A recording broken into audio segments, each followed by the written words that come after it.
আওয়ামী লীগের সাথে আমার বাবার যাত্রা শুরু হয়েছিল বটে। উনি আওয়ামী লীগের প্রতিষ্ঠাতা, অর্গানাইজিং সেক্রেটারি, বাট উনি কিন্তু ন্যাপ করে পরবর্তীতে মৌলানা ভাসানীর সঙ্গে বের হয়ে যান।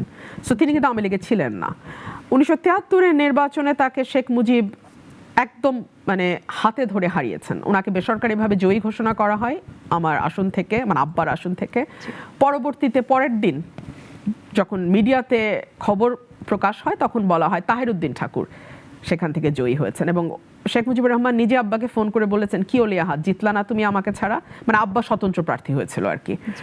সো এগুলোর ইতিহাস আমাদের দগদগে ঘায়ের মতন আমাদের ভেতরে। আপনার বাবা ওলিয়াহাদ একজন ভাষা সৈনিক, আওয়ামী লীগ রাজনীতির সাথে সম্পৃক্ততা। সেখান থেকে আপনার কাছে প্রশ্ন হচ্ছে, আওয়ামী লীগকে আসলে কি কারণে অপছন্দ, ঘৃণা, আপনি যাই বলেন না কেন সেটা আপনার ব্যাখ্যা, কারণটা কি আসলে দলীয় নাকি ব্যক্তিগত? দেখুন, আওয়ামী লীগের সাথে আমার বাবার যাত্রা শুরু হয়েছিল বটে। উনি আওয়ামী লীগের প্রতিষ্ঠাতা, অর্গানাইজিং সেক্রেটারি, বাট উনি কিন্তু ন্যাপ করে পরবর্তীতে মৌলানা ভাসানীর সঙ্গে বের হয়ে যান। সো তিনি কিন্তু আওয়ামী লীগে ছিলেন না।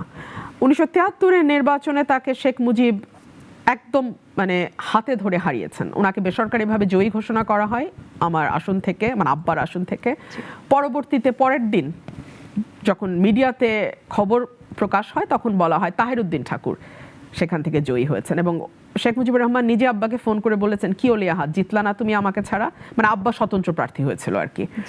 সো এগুলোর ইতিহাস আমাদের দগদগে ঘায়ের মতন আমাদের ভেতরে।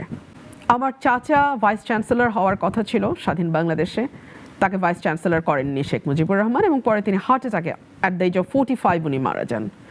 এগুলো আমাদের ক্ষত। আমার চাচারা পাকিস্তান থেকে যখন ফিরে এসছেন তাদেরকে সচিব করা হয়নি বাংলাদেশে, তারা সাচিবিক মর্যাদায় ছিলেন পাকিস্তানে, করা হয়নি। সো এগুলো আমাদের পারিবারিক ক্ষত। বাট তার বাইরে যদি আপনি দেখেন, যেই ব্যক্তি বা যেই দল ভোট হত্যার সঙ্গে যুক্ত, যেই দল মানুষের বাক স্বাধীনতা কেড়ে নেওয়ার সঙ্গে যুক্ত, যেই দল লুটপাটের সঙ্গে যুক্ত, যেই দল গুম এবং বিচার বহির্ভূত হত্যাকে রাষ্ট্রীয় এবং প্রাতিষ্ঠানিক রূপ দিয়েছে, সেরকম একটা দলের সঙ্গে থাকবার তো প্রশ্নই ওঠে না।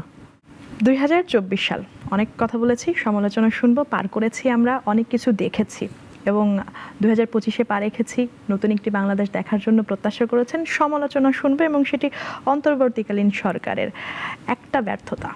আমি বলবো সরকার এখনো রাজনৈতিক দলগুলোকে নিয়ে একটা কনসেনসাস, একটা ঐক্যমত্য প্রতিষ্ঠা করতে পারে নাই। সরকার এখনো তার গোলটাকে সেট করে মানুষের কাছে ক্লিয়ার এবং ট্রান্সপারেন্ট একটা ছবি দিতে পারে নাই। সরকার কবে মানুষের ক্ষমতা মানুষের কাছে ফিরিয়ে দেবে তার কোনো দিক নির্দেশনা এখন পর্যন্ত আমরা স্পষ্টভাবে পাই নাই। এবং একটা কথা কানাঘুষো আছে যে সরকার একটি নতুন দল করবার মদদ দিচ্ছে। এটা ভীষণ দুঃখজনক। যেই সরকারটি আসলে ডক্টর মোহাম্মদ ইউনূসের মতন একজন আন্তর্জাতিক মানের সম্মানিত ব্যক্তির নেতৃত্বে পরিচালিত হচ্ছে, তার কাছ থেকে আসলে তার ব্যাপারে এই ধরনের সমালোচনা আমাদেরকে ব্যথিত করে। আমরা ইতিমধ্যে দেখেছি যে 31st নাইটকে কেন্দ্র করে কেন্দ্রীয় শহীদ মিনারে আতশবাজি ফোটানোর মতো ঘটনা ঘটেছে, যেখানে জুলাই বিপ্লবে যারা সেনা তাদের রক্তের দাগই শুকায়নি। এমন পরিস্থিতিতে এই ঘটনাটিকে আপনি আসলে কিভাবে দেখেন? আমি আতশবাজিকে খুবই ভয়ের চোখে দেখি, এবং আমি খুবই অপছন্দের চোখে দেখি।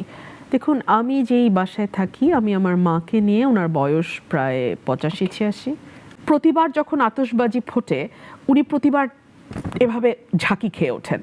এটা আমার জন্য একটা খুব ভীতিকর রাত হয়।